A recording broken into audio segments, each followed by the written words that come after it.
Hey guys, here in a nutshell with me, Ina. Ang kakausapin natin today, you might have seen him in a previous episode. He helps new immigrants basically also find jobs. Nag-volunteer po siya for a non-profit organization which helps immigrants in, improve their job hunting skills, among many others. At alam niyo ba, ang nakwento niya sa akin, one of the most common concerns or questions sa tinatanong daw sa kanya ng mga kanyang nakakausap ay, paano yung anak ko pag lumipat kami ng Canada? You know, there are obviously, understandably concerns on how children will adjust when they are here in Canada. Ano ang kultura ba dito, when it comes to raising children? Anyway, yan po ang ating pag-uusapan with, si Harold Cabita. Hello, Harold. Thank you again for being here. Hi, Ina. Ayan.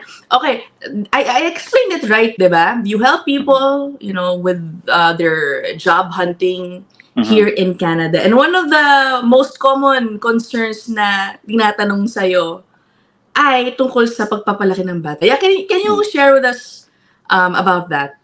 Sige. So let's give some context to how this episode came about, right? So nung after the first episode that we did, siguro more than half your subscribers watched the video, and I received like more than 100 LinkedIn requests. Ay, grabe, no? Merong mga Viber messages, merong mga emails asking if asking various questions about paano ba kami paano mag-emigrate dyan, right? And paano ba gumawa ng resume, like what we discussed during the video, right? But one interesting aspect of the whole thing is that ito yung ipang demographic siguro para mas clear. More than half of those that connected with me are not in Canada, they're outside Canada. Okay. More than half. Ngayon, of the half, merong ibang mga nasa Middle East, merong ibang nasa UK, merong iba of course, nasa Pilipinas, merong iba nasa Sri Lanka, merong iba na nasa kung san-san talaga. Grabe, no? All over, oo. And anong tawag dito? And the interesting thing is that in job hunting kasi, hindi nila na imagine na ganun pala yung process, the right process of going through an immigration, and hindi lang sponsoran ka ng trabaho and then you're there. Hindi lang ganun, right? But one of the things that they asked me, like after, one of the things that what's interesting is, tinanong nila, paano yung mga anak namin? Kasi meron kaming anak between 2 and 3, ganyan. Meron kaming anak na teenager na, yung anak namin adult na. Paano yun pag nag-immigrate kami sa Canada? Yeah. Right? And so, hence, this is sort of that, the background of how this is, how this episode came about. So, yun. Yeah. And just a disclaimer, obviously, we are not, Harold and I are not, child psychologists. We are not experts in raising children. We do have children, pero yun na yun. Siguro yung kay Harold, so what do you tell them? Diba? Siyempre, they ask you, what do you usually tell them? So, is there a specific concern that comes up the most? So, like yung pag-eskwela, yung ba yung education, are there benefits to studying in a North American system, right? Yung ganon. Because there is such diversity, tsaka various cultures in Canada, how do we navigate that pagpunta namin dyan, considering sa Pilipinas lang kami, ang alam namin. Ngayon, iba yung ibang overseas foreign workers, they are, let's say, in the Middle East, but their family is still in Manila, or the Philippines, or whatever, right? So, paano yung dynamics noon? Paano yung group dynamics noon, right? So, ang sigurong maganda, just give an overview of ano ba yung, for now, no? Depending on the questions that we will discuss later, yung ano ba yung social benefits, ano ba yung social, what are the social support or benefits that your child can gain pag dito sila nag-aral sa Canada, right? Pag dito nagpunta. So we can define yung social benefits siguro in 3 general terms, right? The education, yung healthcare, yung siguro 5 pala to, sorry, hindi pala 3. So education, healthcare, yung child benefits, yung multiculturalism and growth opportunities, right? As you Yan, go, yun okay. siguro yung magandang tingnan, right? And so, Alright. if you want, I can just start off with some social benefits first. Yung binibigay ng gobyerno Yan. sa atin pag Sige, pumunta dito, okay. right? Let's start off with that. Dahil yan lagi din ng sinasabi ng when you watch, vloggers, laging pinagmamalaki. Naku, yung anak ko may allowance pa. Yeah, they Okay. call it. Let's address also, let's the misconceptions about that because it depends on the salary, number one, matatanggap mo. Kung meron man, di ba? Kung meron kang matatanggap. True. Okay, go. Sige, sir. So, ang ano muna, what we can probably look at is probably first education, right? Siguro una yon. So, pag nandito yung mga anak ninyo, pag dito lumaki yung mga anak ninyo, sorry, yung aso ko si Aaron, dito hindi siya nag-ano. No problem. Gusto na rin niya mag-vlog, magsasabi na rin daw siya. So, anyway, so yung education in Canada is tax-funded or publicly funded education from kindergarten going into high school. Okay. Yan ang tax-funded. Kasi ayokong sabihin free.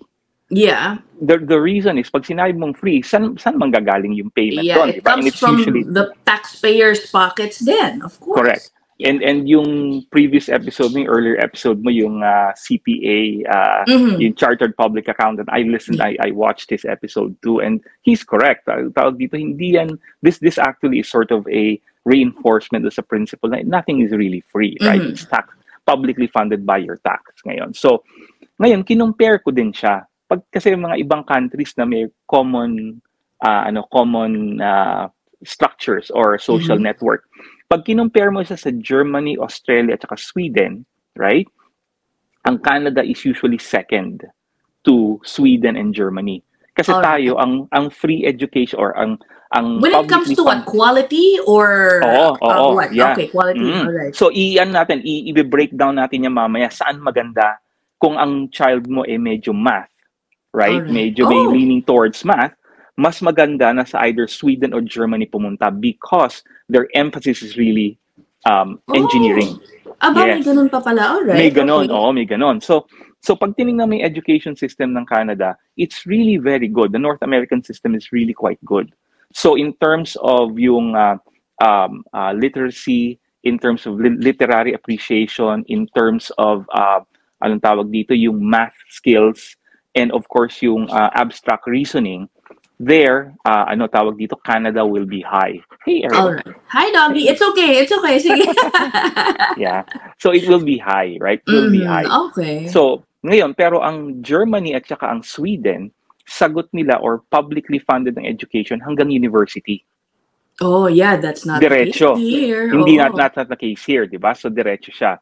Ang Australia, halos kapareho natin na hanggang high school, ang publicly funded, then university, kayo nang bahala doon, right? But ang ano din naman, ang the other side of that is, if you're looking at the education system, meron tinatawag, sinabi nga nung guest mo dati, is we have the Registered Education Savings Plan or RESP, right? So, bukod dun sa child tax benefit na binibigay ng gobyerno or ang tawag ng iba baby bonus, right? So, it's called the child tax benefit.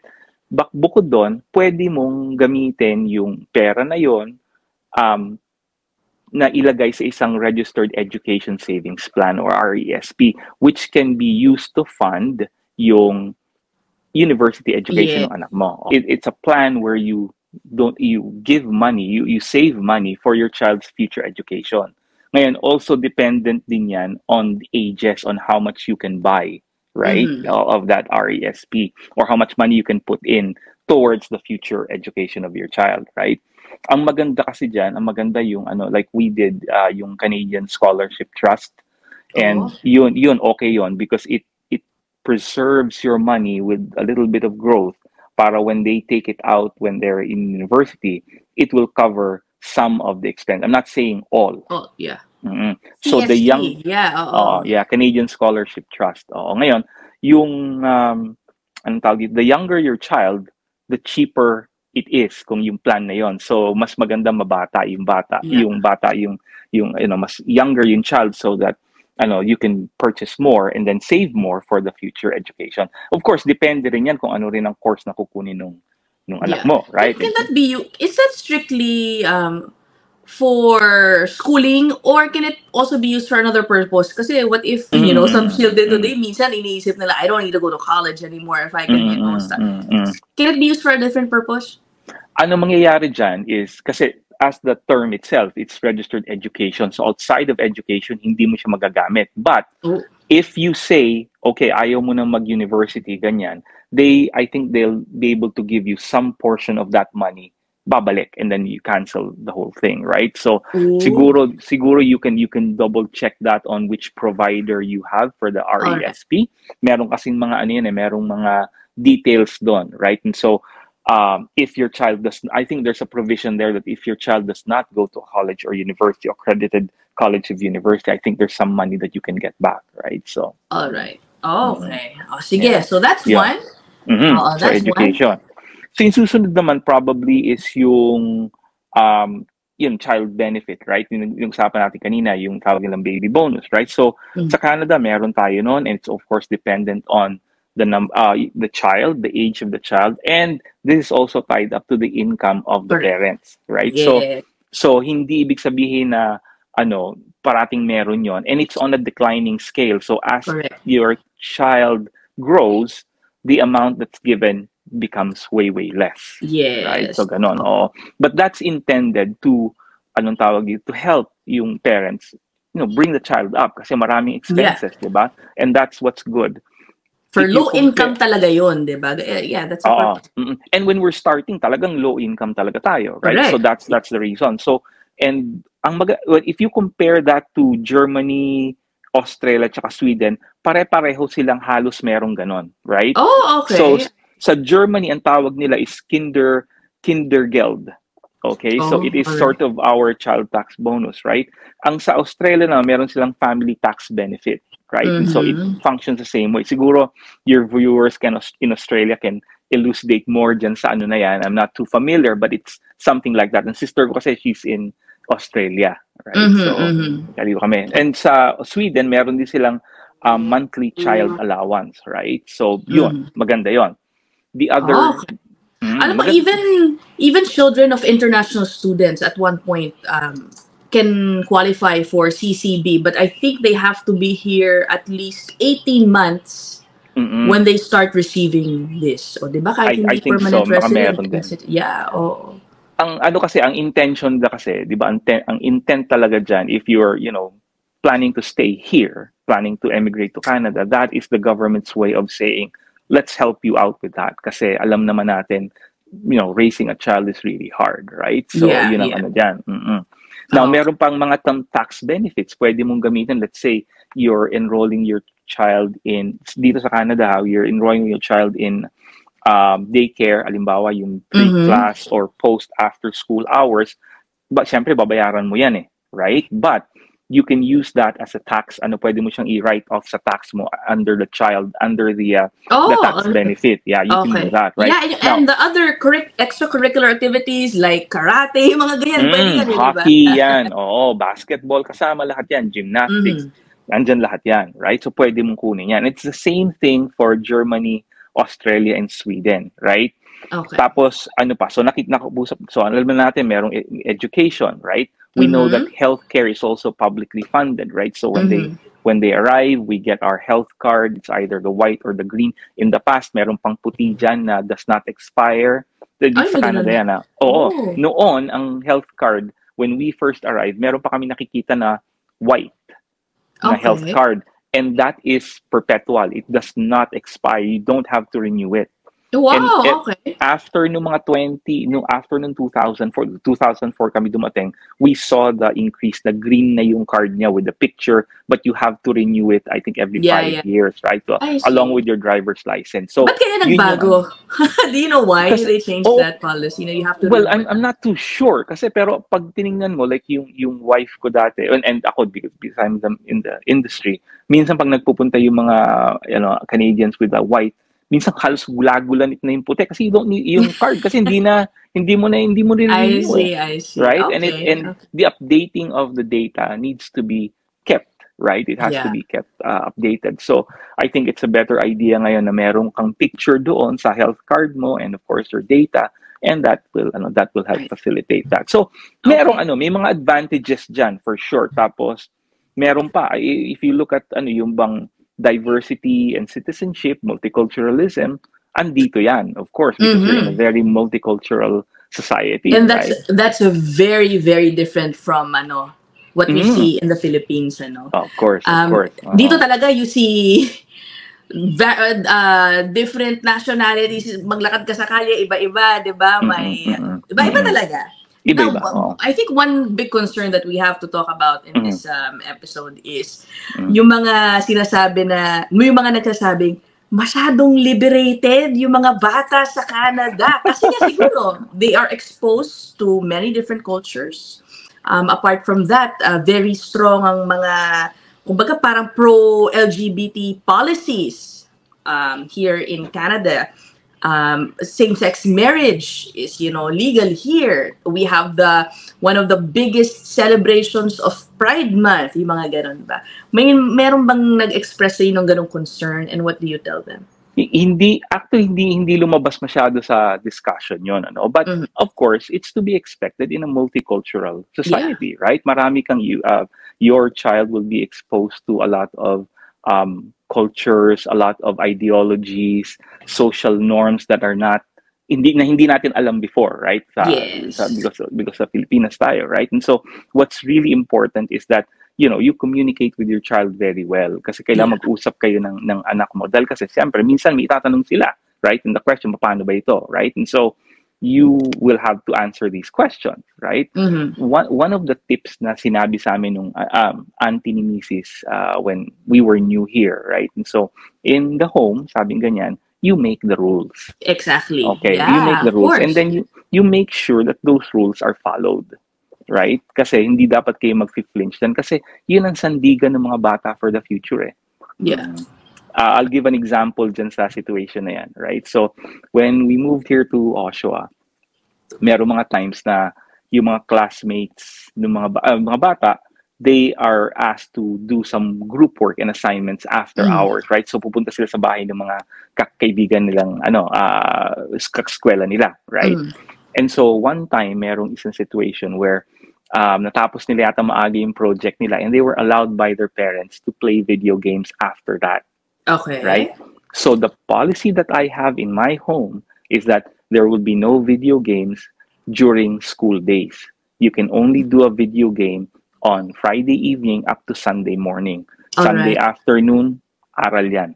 So ganun ang So nagulat yung anak ko, syempre sabi niya, bakit dad, why is it that? So sabi ko sa kanya na meron kasing purpose ito, but we want you to be focused on a schedule so that you can learn how to do that. You can learn more of your class. You can focus more on your class rather than your class assignments, and then you're studying, and then the weekend talaga yung ganun. And we never budged from that. Now, yung mga anak namin, maswerte naman kami, mga anak namin, they complied. Although, syempre, hindi nila nakikita at that time yung relevance. So, hindi nila kasi bakit sila ganon, right? Bakit sa kanila pwede? Oo, ganyan. Ganon, oo. So, but I mean, we had to stick with that. We had to stick with the rules, ganon. And they followed, and which kami, to be honest, blessed kami sa mga bata namin, mga anak namin, dahil they've been very good. Hindi kami binigyan ng sakit ng ulo ng mga bata namin. They're quite respectful. They open up in terms of questions, mas especially sa Mrs. ko. They talk, and I think that's important kasi when you communicate and you speak with your children very often, there is that pwede pala namin itanong sa parents namin ito. Yeah.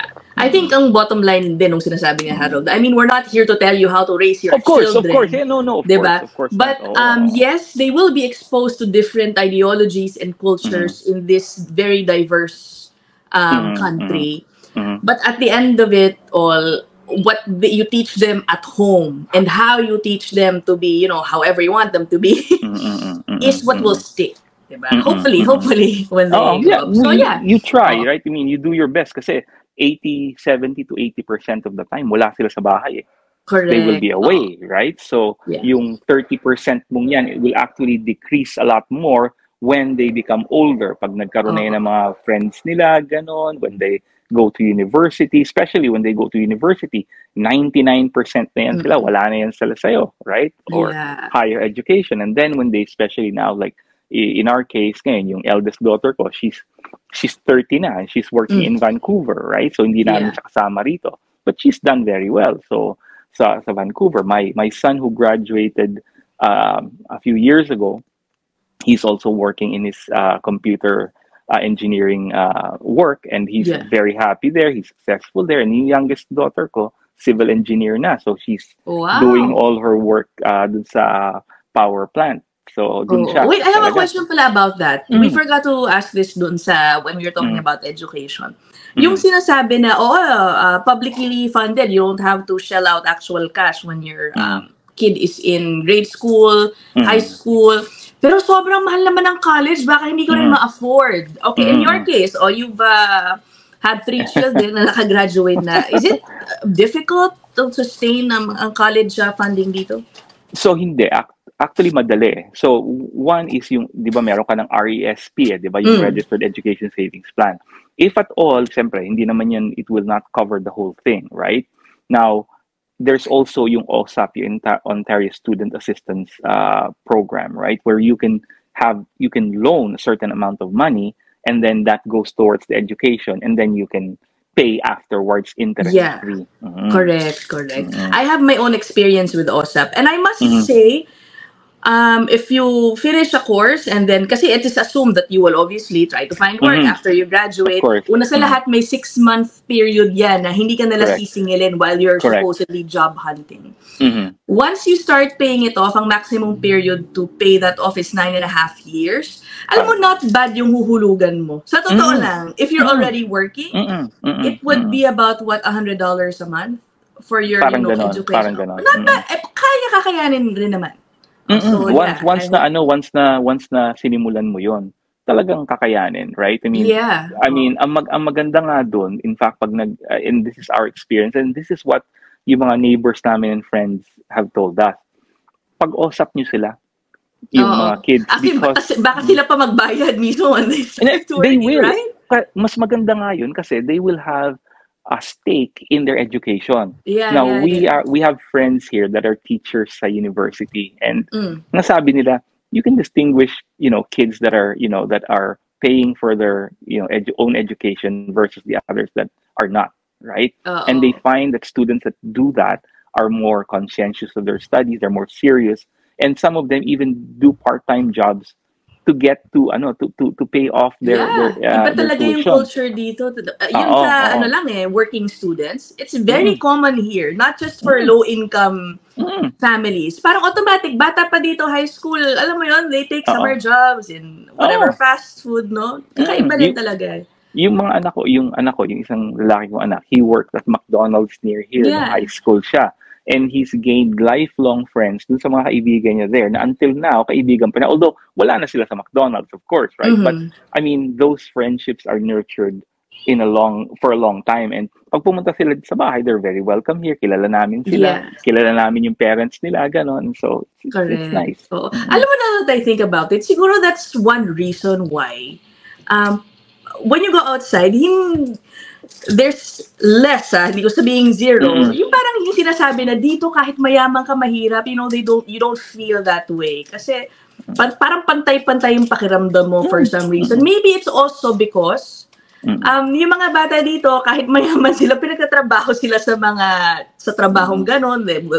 At they will appreciate their colleagues there. They meet these types of people na pag tumanda sila, even if they're well off, they will not forget about it. Diba? Kasi kasamahan nila yun.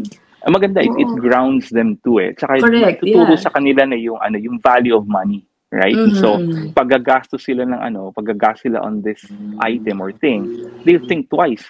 Gaano katagal ko bang kinita itong $50 na ito? They equate that in the number of hours that they work, right? And that gives them a little bit of sense na I'm not just spending, willy-nilly na every time meron akong gusto, bilhin ko na lang ganyan, diba? And I'm really proud of our kids kasi ganun yung nangyari sa kanila. They think twice before buying stuff. So, Yeah. minsan minsan nga noon, nakikita na medyo sira na yung bag nila. Hindi sila nagrereklamo. But they still, they still use it. And then we tell them, okay, let's replace this one. Okay na. Oo. Sometimes. So, I mean, it gives them a good sense of, the value of money and how to spend money wisely. Yun ang siguro magandang turo doon, right? All right. Okay. O sige, let's move on to the next one. Sige, yung ano naman, yung tawag dito, yung growth opportunities. Siguro. There, okay. Oo, growth opportunities. So, ang Canada, based on yung study of the yung world ranking in terms of education, di ba? Pag tinignan mo ang Canada dyan, the growth opportunities with the economy and quality of life are quite high. Okay? Bakit ibig sabihin? So, let's look at it from this perspective. Actually, ang Canada ngayon medyo parang neutral in terms of growth, right? Economic growth. It's not going down, it's not going up, but it's neutral, right? And because there's an influx of new Canadians that are coming, right? It's not growing so high, but it's not going low. It's neutral. Okay. Pero yung quality of life remains quite high. Yun ang maganda. When I say remaining quite high is because merong mga how do you call this? There's opportunities for individuals to grow within a segment or opportunity or in an area na gusto nilang puntahan. Example, yung anak ko, limbawa na lang anak ko na lang. So, gusto niya sa digital marketing, nakita niya yung digital marketing na lumalaki. So, she went there, right? And then, she's now able to, able to rent an apartment of her own, ganon. Yeah. I mean, yung quality of life means yung standard of living mo is a little bit higher than, you're able to do things na hindi mo pwedeng gawin, right? Sa ibang countries, right? And I think that's something that is worth pursuing, right? Kasi I think, Harold, one concern is when we get there, my children will, work. Wala kaming network dyan. You know how it is in the Philippines. Wag kayo mag-deny, yung mga nanonood. Some people are victims of the so-called padrino system. Paano ko pang nagtrabaho, makakapasok ba siya sa mga magagandang kumpanya dyan? Wala kaming kakilala. Yung mga ganun ba? I think that's what also you're partly referring to, diba? There is better opportunities here. Mas may laban yung mga bata dito and less of that padrino system that we see back home, no? Wag kami sa experience namin. Yung mga anak namin, they were able to, go at it on their own. Yeah. In fact, yung youngest daughter ko, 6 months before her graduation, may offer na siya. Oh, nice. To go into no matter where you come from, no matter what school you studied in, palagi mo ganun din. The education system in Canada kasi makes sure that, meron kang stronger foothold in terms of your academics, your social skills, your math skills, your abstract reasoning. Maganda yung mga foundation, right? And such that, like, if you are in, let's say, yung civil engineering, lang alam ko kasi sa anak ko, right? Civil engineering course, if that's the case, kukonti lang sila, before pa nila gumraduate, na-offer na sila ng mga kumpanya.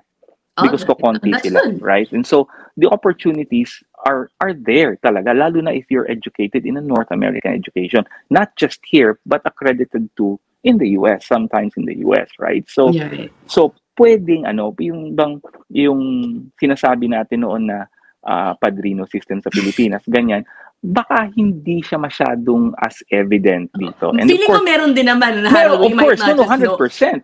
Yeah, meron din yan at meron. Pero definitely feeling ko hindi kasing tulad ng level sa Pilipinas talaga na you have, may discrimination na agad pagdating pa lang sa hiring sa mga HR You know how it is. Kapag kailangan top university, parang automatic, nasa taas ka agad ng pile yan. Alam mo yun, kawawa naman yung mga hindi maka-afford sa mga ganung school. And that's what I'm saying, no? Yeah, and that's the reason why maganda rin siguro yung dito because it grounds everyone, right? I mean, it's really your ability to communicate, your ability to express yourself, di ba? I mean, sinasabi ko noon, yung nung huli tayong is that, talk to your neighbors, talk to everyone because that will increase your network, right? Yeah. And if there's somebody there na halos kapareho kayo ng kakilala mo, of course, chances are, sino bang i-hire mo? Yung kaibigan mo, di ba? I mean, gano'n.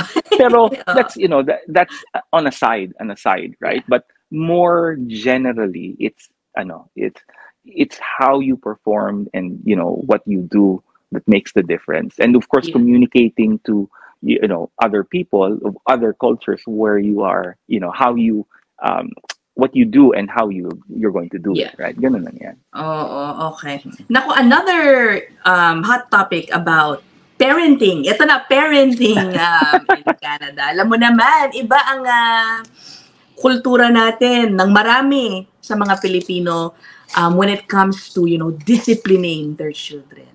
Nako, in Canada, bawal lang spanking. Yung mga ganyan di ba? And I believe the children are even taught in schools to report their parents if they feel that, they are being hurt in a, masamang paraan. Mga ganun So, ano ang advice mo tungkol dyan? Alam nyo, we are not perfect parents. Yan ang mahirap dyan. Kasi that's, hindi kami perfectong magulang, right? Nabiyayaan lang kami na yung anak namin is sobrang babait. Ganun lang, yun lang, but one thing siguro na that's important is yung communicating with kids very often. Mag-usap. Kasi, alam mo,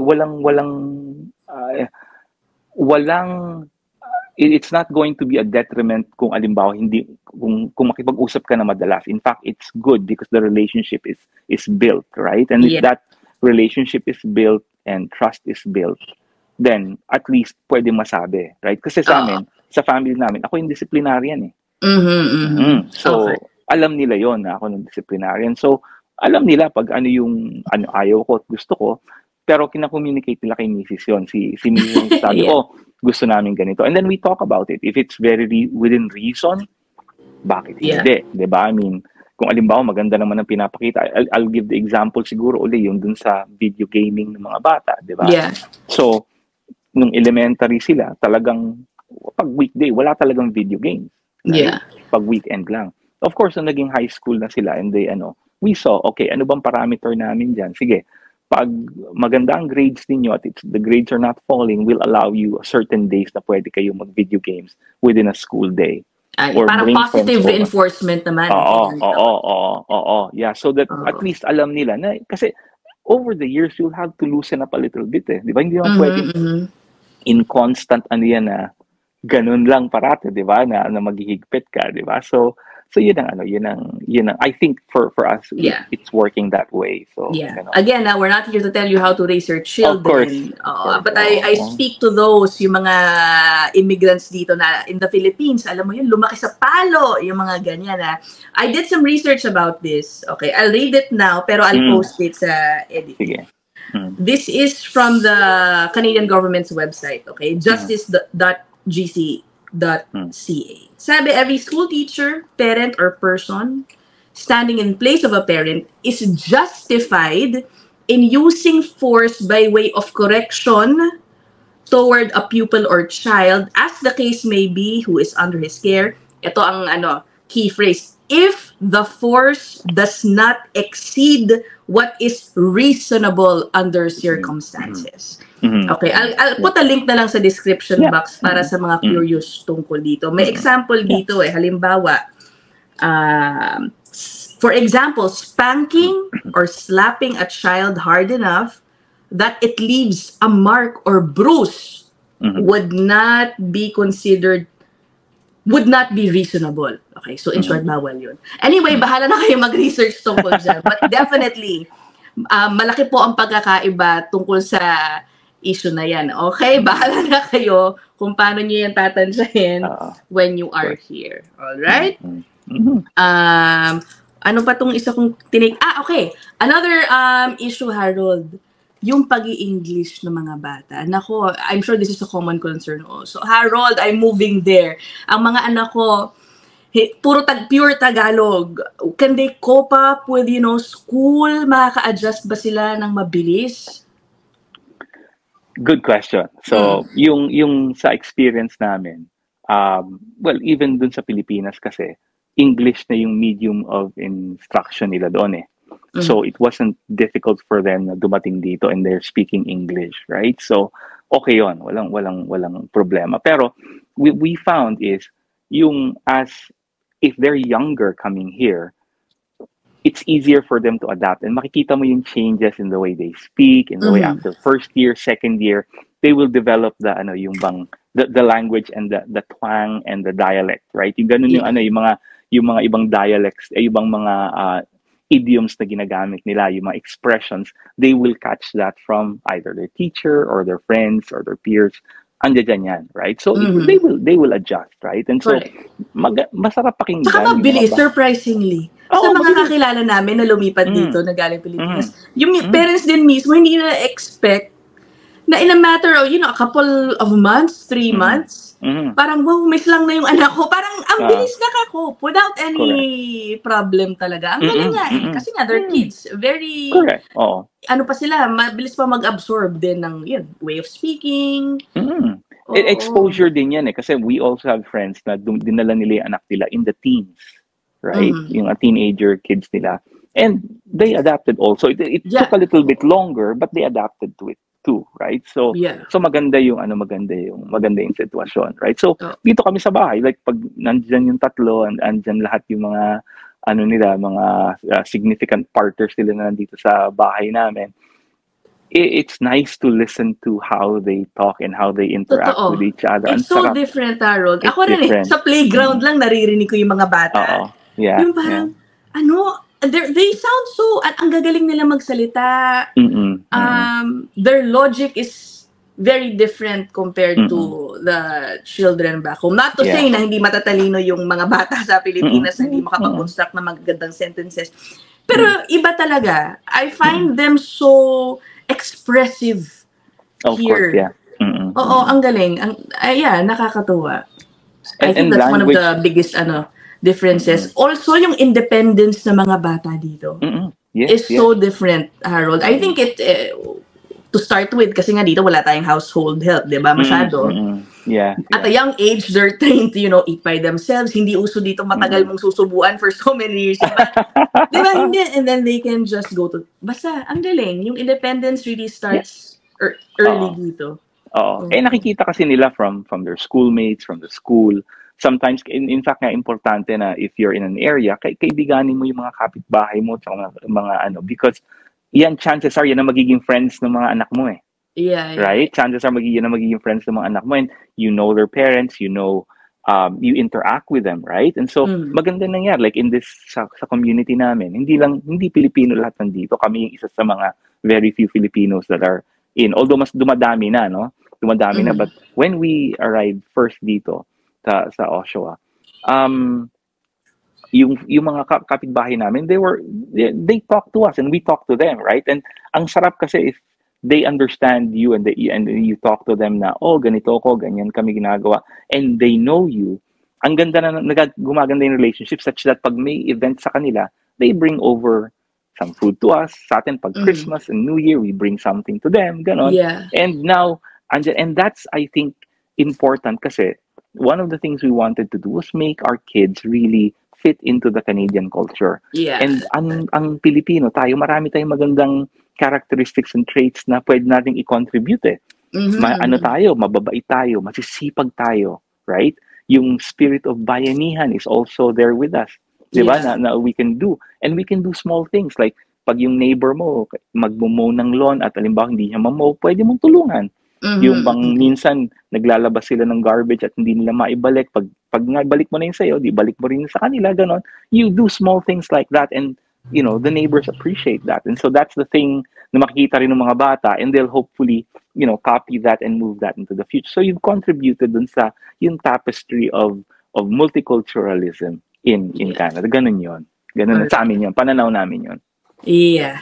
Okay. May nakalimutan pa ba tayo? But I think it's been enough. That's a good parang briefer on what to expect when it comes to raising or bringing your children here to Canada. If our viewers have other inputs, yung mga experiences ninyo on how you raise your children, how differently rather also children are raised here based on your experience, feel free to comment them down below. Okay, thank you so much, Harold.